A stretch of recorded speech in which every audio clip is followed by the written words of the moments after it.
नमस्कार, स्वागत है आप सभी का। मैं हूं आपके साथ शापनी पटनायक। बुलेटिन की शुरुआत करेंगे। विधानसभा अध्यक्ष कुलदीप सिंह पठानिया ने ऊना जिले में हुई भारी बारिश, बाढ़ और भूस्खलन के नुकसान का जायजा लिया। इस दौरान कुलदीप पठानिया ने गगरेट विधानसभा क्षेत्र के तहत मरवाड़ी गांव के आपदाग्रस्त क्षेत्र जो सधानी का निरीक्षण किया और लोगों की समस्याएं सुनी। उन्होंने कहा कि जो सधानी कॉजवे क्षतिग्रस्त होने से लगभग 11 गांव के लोग प्रभावित हुए। उन्होंने कहा है कि नाबार्ड के अंतर्गत जो संधानी पुल का निर्माण किया जाएगा, लेकिन जब तक पुल का निर्माण नहीं होता तब तक वैली ब्रिज का निर्माण किया जाएगा ताकि स्थानीय लोगों को जल्द सुविधा मिल सके। उन्होंने लोक निर्माण विभाग के अधिकारियों को नाबार्ड के तहत पुल निर्माण के लिए डीपीआर तैयार करने के आवश्यक दिशा निर्देश दिए। इसके साथ ही विधानसभा अध्यक्ष कुलदीप सिंह पठानिया ने डीआरडीए हॉल में जिला में भारी बारिश से हुए नुकसान को लेकर विकास कार्यों को बहाल करने पर समीक्षा की। उन्होंने कहा कि प्रदेश में बाढ़ और भूस्खलन से प्रभावित पीड़ितों को राहत प्रदान करने और उनके पुनर्वास के लिए प्रदेश सरकार तीव्रता से काम कर रही है।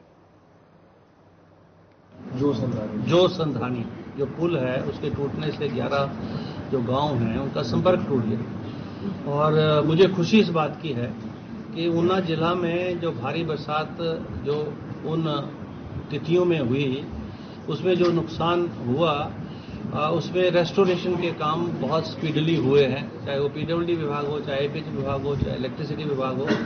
प्रशासन ने बड़ी संजीदगी के साथ जो है उस समय में लोगों के साथ खड़े रहे। हमारे सामान्य विधायक और यहाँ से उप मुख्यमंत्री हैं वो भी लोगों के साथ खड़े रहे हैं। तो वहीं नेता प्रतिपक्ष और पूर्व मुख्यमंत्री जयराम ठाकुर ने वर्तमान राज्य सरकार पर गंभीर आरोप लगाया है। उनका कहना है कि आपदा को संभालने में वर्तमान सरकार विफल साबित हो रही है। ये बात उन्होंने शिमला में पत्रकार वार्ता के दौरान कही। उन्होंने कहा कि जब से कांग्रेस सरकार बनी है तब से 1000 से अधिक सरकारी संस्थान बंद हो चुके हैं और अब तो इस सरकार की हद हो गई है। सरदार पटेल यूनिवर्सिटी मंडी, जिसके पास 140 से अधिक महाविद्यालय थे, उनमें से बड़ी संख्या में महाविद्यालय काट दिए गए। अब इस संस्थान के पास केवल 3 जिलों के महाविद्यालय ही होंगे। ये दुर्भाग्यपूर्ण है। ये 9 महीने का जो कार्यकाल जो कांग्रेस पार्टी का पूरा सत्ता में रहते हुए पूरा हो रहा है हिमाचल प्रदेश में, अभी त्रासदी का दौर चला है तो त्रासदी के दौर में भी संस्थानों को बंद करने का काम चला हुआ है। लगभग 1000 से ज्यादा संस्थान हिमाचल प्रदेश में अभी तक बंद कर दिए और एक पता नहीं, मुझे मालूम नहीं है, एक जिसको जनून सवार हुआ पड़ा है हमारे मुख्यमंत्री महोदय जी को। जब कोई चीज को रूटीन में जो चली होती है उसकी खबर नहीं बनती है, उस चली हुई चीज को बंद करना, उसको रोकना तो खबर बनती है। तो इसलिए ये काम उन्होंने लगातार 9 महीने के इस कार्यकाल में किया। अभी हाल ही में कुछ स्कूल और बंद किए। हमको लोग मिलने आए, कई किलोमीटर से चल करके पैदल की सड़क सेब की फसल निकाल के रखी है, 15 दिन से उतार के रखी है, लेकिन ले जाने का कोई रास्ता नहीं है। हमने अपने लोगों को कहा कि मदद करो सब लोग। हमारे लोगों ने आज जेसीबी जिन के पास थी उनने जेसीबी लगाई तो आदेश हुए यहां से कि एक भी जेसीबी नहीं लगनी चाहिए भारतीय जनता पार्टी के कार्यकर्ता। आपदा के नाम पर हमको कब तक बंद करेंगे? आपके ही विधायक जो हम कांग्रेस पार्टी के शायद वर्किंग प्रेसिडेंट भी है, वर्किंग प्रेसिडेंट है एट प्रेजेंट, कांग्रेस के वर्किंग प्रेसिडेंट भी है। उन्होंने कहा कि हमने कुछ वादे किए हैं सत्ता में आने से पहले, उन वादों का क्या हुआ? हमने विपक्ष में रहते हुए विधानसभा के अंदर, विधानसभा के बाहर जिन मुद्दों को उठाया कि जो रिजल्ट जो है अवेटेड थे, स्टाफ सिलेक्शन कमीशन हमीरपुर के अंतर्गत उनका परिणाम निकाला जाए। 9 महीने का कार्यकाल बीत गया लेकिन उसके बावजूद अभी तक भी वो दर भटक रहे हैं बच्चे। हिमाचल प्रदेश में भांग की खेती को सरकार वैध करने जा रही है। बीते बजट सत्र में भांग की खेती को लीगल करने का मुद्दा सदन में उठा था, जिसके बाद सरकार ने पक्ष और विपक्ष के विधायकों की राजस्व मंत्री जगत सिंह नेगी की अध्यक्षता में कमेटी बनाई थी, जिसने राज्य के सभी जिलों का दौरा कर पंचायत स्तर से जनप्रतिनिधियों के सुझाव लिए और 3 राज्यों मध्य प्रदेश, उत्तराखंड और जम्मू कश्मीर का दौरा कर भांग की खेती को औषधीय और औद्योगिक रूप में अपनाने की बारीकियां की जानकारी ली है। इसके अलावा आज राजस्व मंत्री भगत सिंह नेगी ने पोंग विस्थापितों को लेकर भी सचिवालय में एक बैठक की, जिसमें पोंग विस्थापितों के पुनर्विस्थापन को लेकर सरकार राजस्थान सरकार से मसला उठाएगी ताकि विस्थापितों को उनका अधिकार शीघ्र मिल सके। वहीं केंद्र सरकार द्वारा बुलाए गए मानसून के विशेष सत्र में वन नेशन वन इलेक्शन लाने के प्रस्ताव को लेकर जगत सिंह नेगी ने कहा कि लोकसभा चुनाव काफी नजदीक है, ऐसे में बीजेपी असल मुद्दों से जनता का ध्यान हटाने के लिए इस तरह की जुमलेबाजी कर रही है। लेके जो कमेटी विधानसभा सत्र में माननीय मुख्यमंत्री ने घोषणा की थी, उस कमेटी में मेरे माननीय सदस्य यहाँ पर सुंदर ठाकुर जी हैं और केवल पठानिया हैं और अन्य लोग थे। तो आज उसकी एक अहम बैठक हुई हमारी, और इस बैठक से पहले हमने पूरे प्रदेश का ज्यादातर हमारे जो जिले हैं इसमें वहाँ के हमारे जितने भी पंचायती राज संस्थाओं से चुने हुए हमारे प्रतिनिधि हैं उनके साथ व्यापक हमारा विचार विमर्श हुआ। सबकी राय जानने के बाद और जो इसके लिए जो केंद्र का कानून है उसको भी जानने के बाद और कुछ अन्य प्रदेशों में जहां इस बारे काम चला है कैनबिस का, वहां जाके स्टडी करने के बाद ये कमेटी इस निष्कर्ष पे पहुंची है कि हिमाचल के लिए कैनबिस और इंडस्ट्रियल हेम्प का जो यहाँ पर प्रयोग करके हम अपनी आर्थिकी को हिमाचल में बीजेपी ने मेरी माटी मेरा देश कार्यक्रम शुरू कर दिया है। शनिवार को शिमला के शोघी से बीजेपी के प्रदेश अध्यक्ष राजीव बिंदल ने इस कार्यक्रम का आगाज किया। इस अभियान के तहत प्रत्येक गांव की मिट्टी को एक नमूने के तौर पर जुटाकर अमृत कलश यात्रा के रूप में दिल्ली लाया जाएगा। आपको बता दें कि 15 अगस्त 2023 को देश भर में मेरी माटी मेरा देश अभियान का शुभारंभ हुआ था और आज शिमला से इस कार्यक्रम का आगाज किया गया है। शिमला जिला के शोघी नामक स्थान पर घर घर जाकर देशभक्ति की अलग जगाते हुए मिट्टी एकत्र करने का सौभाग्य मुझे प्राप्त हुआ। ये कार्यक्रम पूरे प्रदेश में चलाया जाएगा और मिट्टी एकत्रित की जाएगी। उन्होंने कहा कि देश के अमृत काल में माटी का वंदन अभियान सार्थक और नितांत आवश्यक प्रतीत होता है। इस अभियान को अभियान नहीं बल्कि जनजागरण बताया है। मेरी माटी मेरा देश एक अनूठा अभियान है।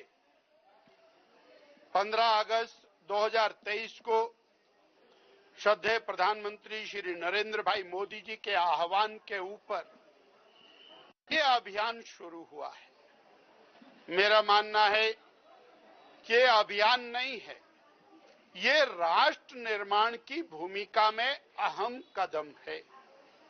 और ऐसा नहीं है जिन्होंने राष्ट्र की रक्षा के लिए अपना जीवन होम किया उनके प्रति श्रद्धा सुमन अर्पित करना ये कभी पहली बार हो रहा है ऐसा नहीं है।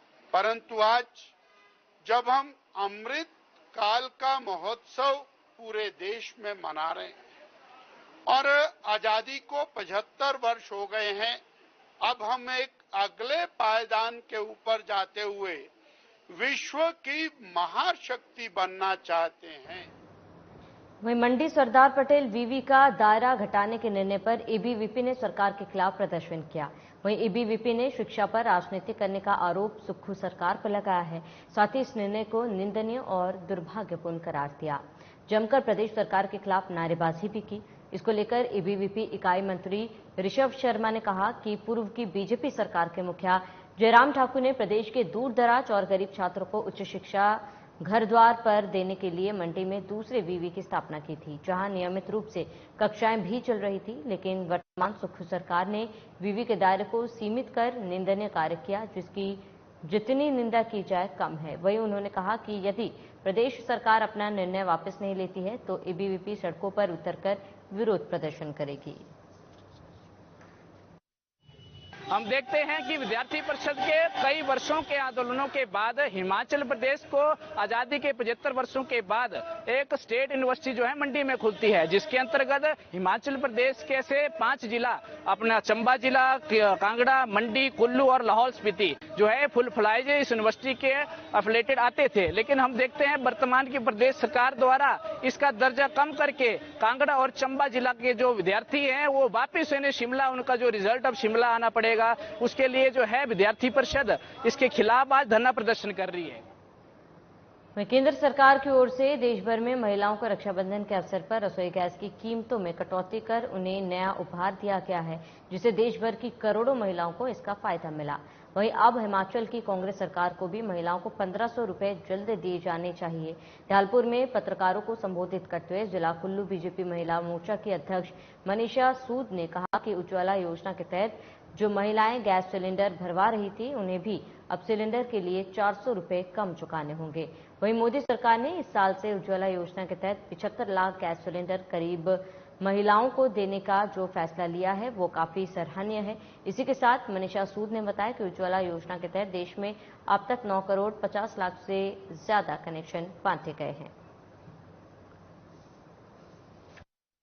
क्यों नहीं खरीद पाएंगी? 400 रुपए की कटौती एक बहुत बड़ी कटौती होती है अजय जी, और अभी भी 75,000 और नए गैस कनेक्शन उज्ज्वला में देने की तैयारी है और बहनों को 2-2 सिलेंडर और भी उज्ज्वला के तहत आएंगे, तो वह बहनें उसी क्राइटेरिया में आएंगी। और 400 रुपए कोई छोटा अमाउंट नहीं होता, काफी अच्छा अमाउंट होता है। उससे हमारा महिलाओं का जो रसोई का बजट है कम से कम काफी मैनेज हो जाता है। जैसे पहले से अब उज्ज्वला वालों को 703 का सिलेंडर मिला, जैसे 75 लाख नए कनेक्शन देने, और पहले जैसे उज्ज्वला वालों को जितने में सिलेंडर मिलता था उससे 200 रुपए और उसमें कटौती की गई है, और 1103 था हमारा बिल्कुल नॉर्मल वालों का, और फिर वो 903 पे आ गया, और उज्ज्वला वालों का 703 पे आ गया। 1103 है वो तो लेबर के साथ होता है। जिला परिषद सोलन की त्रैमासिक बैठक का आयोजन किया गया। इस बैठक में 60 के करीब पुराने और नए मुद्दों पर चर्चा की गई। इस बैठक में बिजली, पानी, सड़क सहित अनेकों मुद्दों पर विस्तार पूर्वक चर्चा की गई। बैठक के दौरान अतिरिक्त उपायुक्त अजय कुमार यादव ने अधिकारियों को जल्द से जल्द पुराने मुद्दों पर कार्य पूरा करने के आदेश दिए। अतिरिक्त उपायुक्त अजय कुमार यादव ने बताया कि जिला परिषद की त्रैमासिक बैठक आयोजित की गई, जिसमें करीब 60 मुद्दों पर चर्चा हुई। उन्होंने कहा कि 8 मुद्दों पर कार्य किया जा चुका है, जिससे समाप्त कर दिया गया। उन्होंने कहा कि अधिकारियों को तीव्र गति से कार्य करने के निर्देश जारी किए गए। बैठक में हमारी पुरानी करीब 49 मदें थी और 16 नई मदें थी, जिन पे विस्तृत चर्चा की गई, और चर्चा के उपरांत 8 मदें ऐसी थी जिनको ड्रॉप कर दिया गया था क्योंकि उसमें कार्रवाई कर दी गई थी, और लगभग 8-9 मदें ऐसी थी जिसमें कार्यों को लेके जो माननीय सदस्य थे उन्होंने संतोष व्यक्त किया, और बाकी सारे का जो मद है उस पर कार्रवाई चल रही है। पिछले बैठकों की बात करें तो अभी इस बैठक में थोड़ा सुधार हुआ है। वहीं भारी बरसात के कारण बद्दी को जोड़ने वाले सभी पुल के क्षतिग्रस्त होने के चलते बद्दी बरोटीवाला में यातायात व्यवस्था ठीक करने का प्रयास किया जा रहा है, जिसको लेकर मोहित चावला पुलिस अधीक्षक बद्दी द्वारा रेड लाइट चौक बद्दी से बरोटीवाला तक सुबह शाम भारी वाहनों की आवाजाही पर रोक लगा दी गई। भारी वाहनों के प्रवेश और निकास के लिए सुबह 7:30 बजे से 10:30 बजे तक और शाम को 4:30 बजे से 7:30 बजे तक आवाजाही पर रोक लगा दी गई। बद्दी के एएसपी रमेश कुमार शर्मा ने बताया कि इसी क्रम में यातायात को सुचारू रूप से चलाने के लिए बद्दी पुलिस ने गलत तरीके से ओवरटेकिंग करने वाले वाहन चालकों के खिलाफ मोटर वाहन अधिनियम के अंतर्गत कार्रवाई करते हुए 100 से अधिक वाहनों के चालान किए।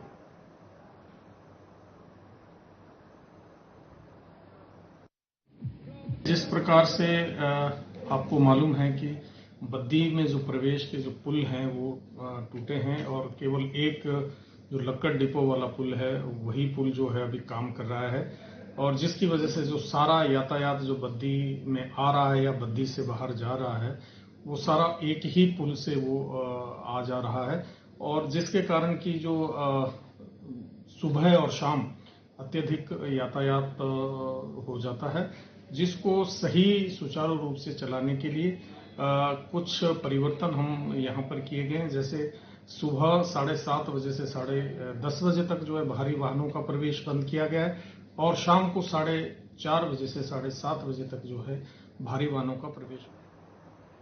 चलिए इसी के साथ इस बुलेटिन में फिलहाल में देते हैं देश प्रदेश की तमाम बड़ी खबरों के लिए बने रहे हमारे साथ।